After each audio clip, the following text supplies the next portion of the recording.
Okay, guys. Now, let's do reaction of what's one last week. Yeah.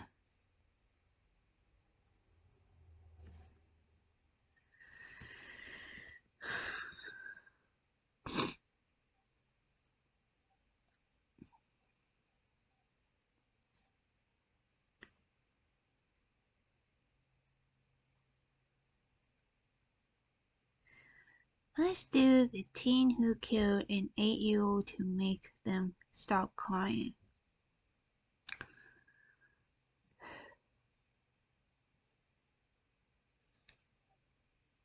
Because he would always play with them and make them laugh. So when a little girl suddenly disappeared, everyone went out searching for her. But they never thought to look under the bed of the boy across the street. That is until one day, his mom noticed a suspicious leak under his bed.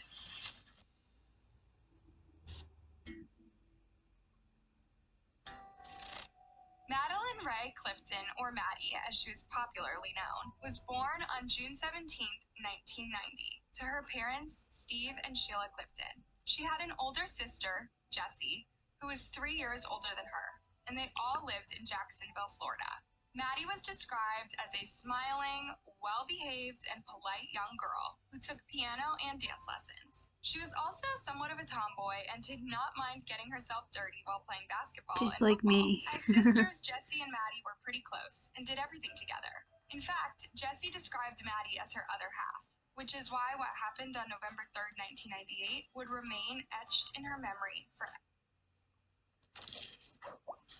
Andersen Ford Auto Centers, the windows contractors trust the most. Guitarathon is happening right now, only at Guitar Center. At 8 years old, Maddie attended San Jose Catholic School along with her sister. They both had a routine that they would follow every day after school. They would do their homework, practice piano for about 20 minutes, and then go out to play until dinner. This day was no different, only that Maddie went out before Jessie because she didn't have a lot of homework.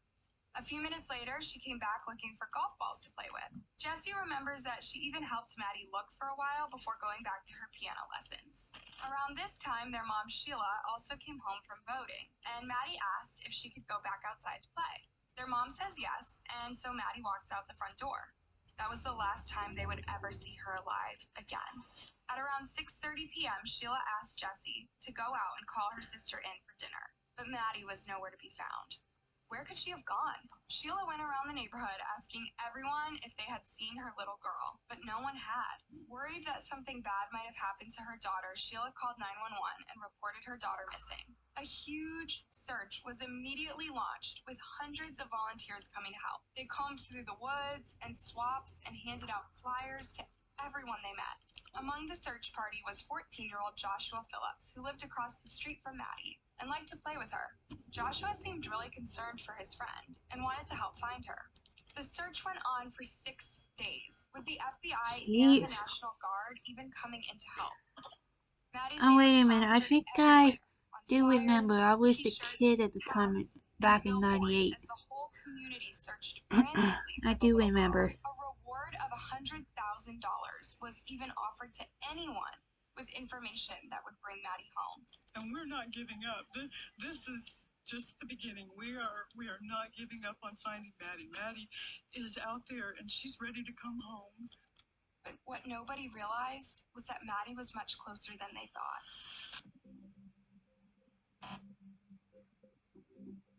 I remember one of those water beds. Now they don't sell them anymore. She thought that the leaking water might be causing the strange smell in her son's room, so she pulled apart the baseboard to check under his bed and could not believe what she saw. 2 small, lifeless feet sticking out from her son's bed.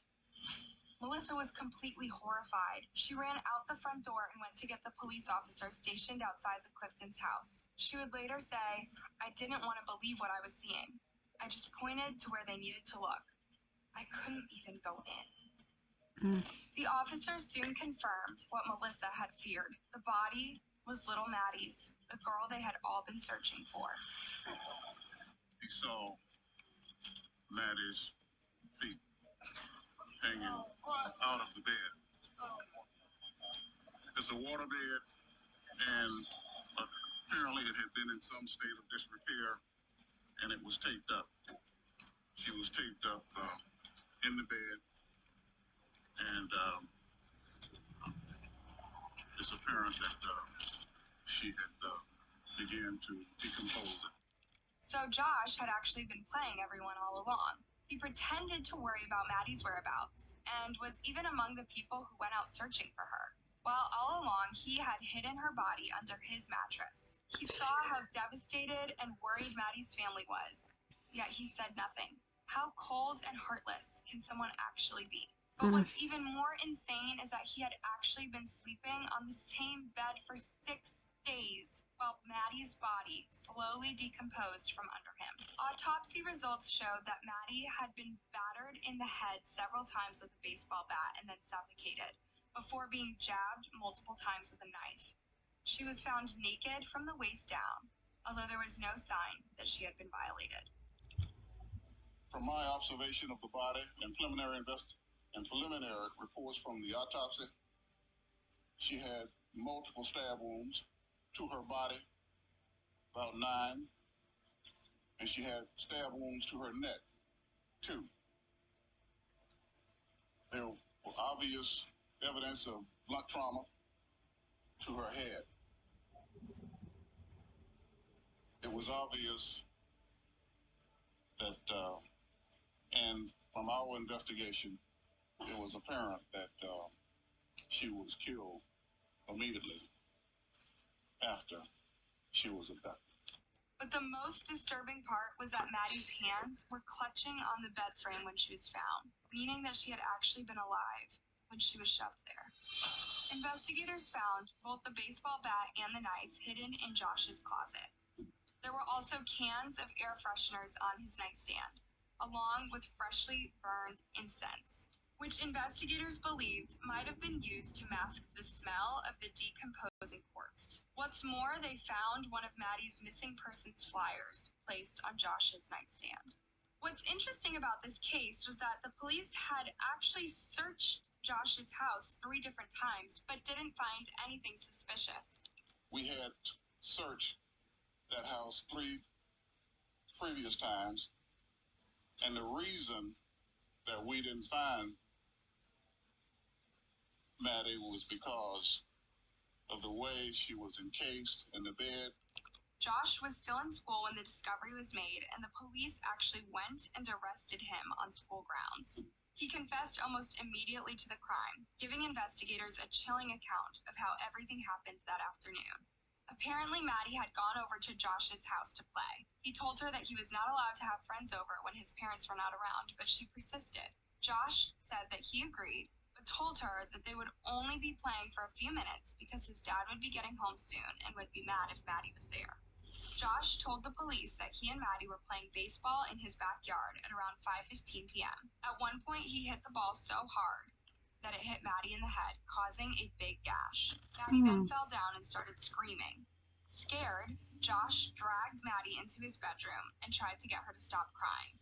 But Maddie wouldn't stop, and so he smashed her head 3 times. He did this with a baseball bat and then shoved her under the bed. But Josh told investigators that Maddie was still moaning when his dad came home. And in a panic, he pulled her out and jabbed her in the chest and neck with a penknife before hiding her under the bed again. The waterbed mattress was on top of her. This is a piece of plywood here that separates a cavity here. Got about 400 pounds of water here, and this is secure. You have an aerial view here, and you can see the body was in somewhat of a fetal position. At Raymore and Flanagan's anniversary event, you'll save with special pricing on our anniversary collection.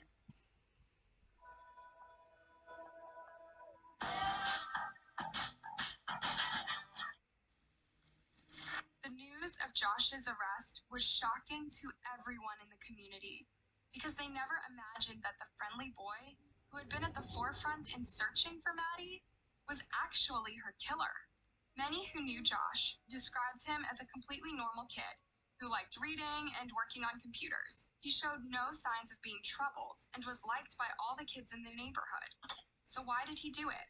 Josh insisted that he killed Maddie out of fear of his father, which made many people wonder just how bad could the situation at home have been to make a teenage boy commit such an awful crime. His mom, Melissa, described her husband Steve as frightening, intimidating, and sometimes overbearing, saying that she and Josh walked on eggshells around the house.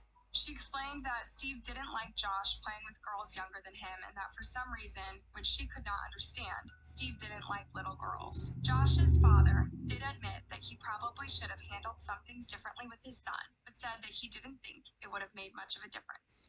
Josh's trial began in July 1999 with the prosecution presenting a great deal of evidence against him, including the baseball bat, the knife, and his tennis shoes, which were stained with Maddie's blood. But the most damning piece of evidence was Josh's confession. The prosecution argued that Josh had planned to assault Maddie, and that's why he had removed some of her clothes. It was alleged that Josh's main target had actually been Maddie's sister, Jessie, because her picture had been found in his room. The defense denied this allegation, claiming that Maddie's clothes came off when Josh was dragging her into his room, stating, and I quote, "Joshua Phillips is not a monster, but because of an act that started as an accident and deteriorated through panic that bordered on madness." Now, what really surprised everyone was that Josh's defense lawyer didn't call in any witnesses to testify on Josh's behalf. In fact, the entire defense was just a closing argument. The jury only took a little over 2 hours to deliberate and found Josh guilty of first-degree murder. Despite being only 14 at the time of the crime, he was sentenced to life in prison without the possibility of parole. Years later, when Josh was asked how he was able to function for an entire week after committing such an awful crime, he said that he was putting himself in a fantasy world. The entire time, I was putting myself in a fantasy world that nothing had happened, and that was my defense for everything when I was a kid. Was if something went wrong, ignore it; it'll go away. And it worked a couple times, and that's why I believed it. Over the years, Josh and his family have made several attempts to appeal his sentence after a Supreme Court ruled that it was unlawful to sentence a minor to life in prison without parole. He was granted a hearing in 2016, but that didn't really work in his favor as he ended up being resentenced to life in prison. Still, his next review is set for 2023, and Maddie's family will have to go through the pain again to ensure that Maddie's killer does not get out. But I still don't get to talk to Maddie. I still don't get to watch her graduate from high school, watch her graduate from college, watch her get married. I don't get to do any of that, and I just don't think that it's fair. I don't think it's fair that he does. What do you think? Let me know your thoughts down in the comment section. Hi guys, I will see you. Hold on a minute.